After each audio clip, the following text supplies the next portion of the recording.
Head Vabaduste portaali lugejad ja jälgijad, head toetajad. Ma tahan teid siiralt tänada meie talvise toetuskampaania õnnestumise eest. Tõsi, meie eesmärgist koguda 25 000 eurot käimas oleva poolaasta kulude katteks jäi grammi võrra, umbes 1500 eurot puudu. Kuid ma tahan olulisena märkida, et pea 500 inimest andis oma panuse ja pelgalt see, et teid on nõnda palju, annab meile jõudu edasi toimetada.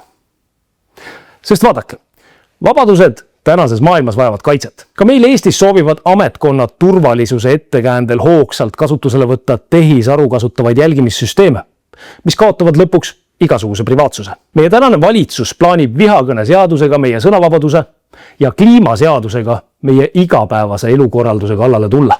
Sotsiaalministeerium tahab aga lastevanematelt võtta ära otsustusõiguse lapsega seotud tervisevalikute tegemisel. Me peame siin jala maha panema. Me peame sellele vastu seisma. Ma loodan teie jätkuvale toele ja luban teile, et me jätkame vähemalt sama sisukalt nagu seni. Intervjuud ekspertidega, tuumakad analüüsid ja arvamussaated, faktitäpne informatsioon, mida mujalt Eesti meediamaastikult naljalt ei leia. Ja alati üks fookus, meie kõigi vabaduste kaitse. Tänan teid veel kord südamest, head toetajad, et kaitsete neid vabadusi koos meiega.